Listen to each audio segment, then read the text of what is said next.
In this video, we will talk about the different types of cash flows, and there are mainly 5 different types of cash flows.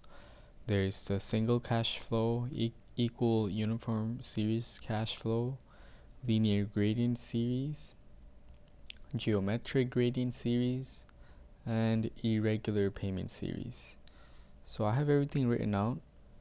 So I'm just going to explain the different types of cash flows, because once you understand these, the problems will become very easy to solve.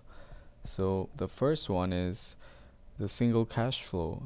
In this one, we just deal with the present and future worth. We just deal with one single cash flow. So we take one single cash flow and convert it to future. So we would have the present and convert it to future, and if we have a future, we can convert it to the present worth. And we have this equation, f is equal to p times 1 plus I to the power of n, which represents this cash flow. The second one is the equal uniform series. This one is when you have to buy a car, or when you have to buy or pay a phone bill. You usually pay a certain amount, which is fixed, a certain amount.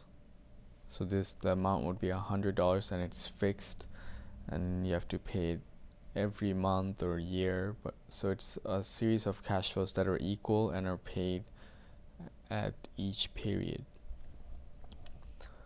So the variables are P, F, and A. So you would take each of these and convert it to present worth or future worth. And we have equations to solve for this type of pattern of cash flows. Linear gradient series is when you have a cash flow, a system of cash flows where your cash flow increases or decreases by a certain constant g. This g could be any constant value, and how this works is you have each cash flow which goes up by a certain amount.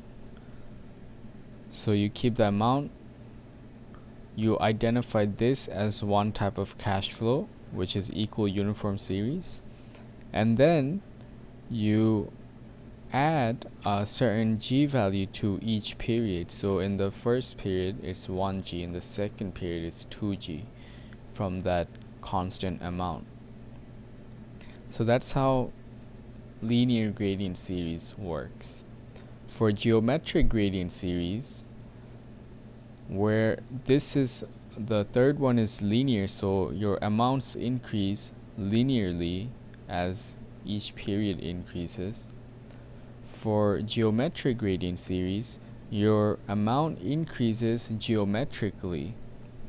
So as you can see, it's like a parabola, because your geometric gradient series deals with your amounts being increased by a certain rate, and it's displayed in percentage.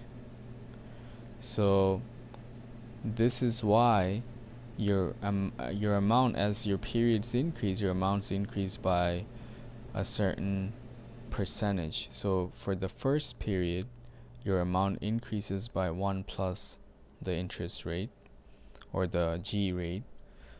You shouldn't get G and interest rate confused. G could be 20%, 30%. G is the amount that is increased from your previous period. So from this period, the value of $1,000 is increased by a certain rate by the second period, and it doesn't have to be equal to the interest rate of this problem.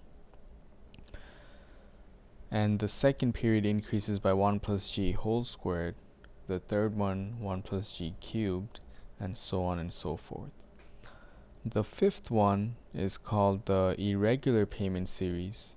This is where your cash flows really resemble no pattern. So you have just this cash flow, and then you have one here and one there. So there is no pattern. So what you would do is you would just take each cash flow separately and convert it or find its economic equivalence at a certain point in this timeline. So that's what irregular payment series is, and those are the 5 types of cash flows. If you understand this well, you should be able to solve a lot of the questions.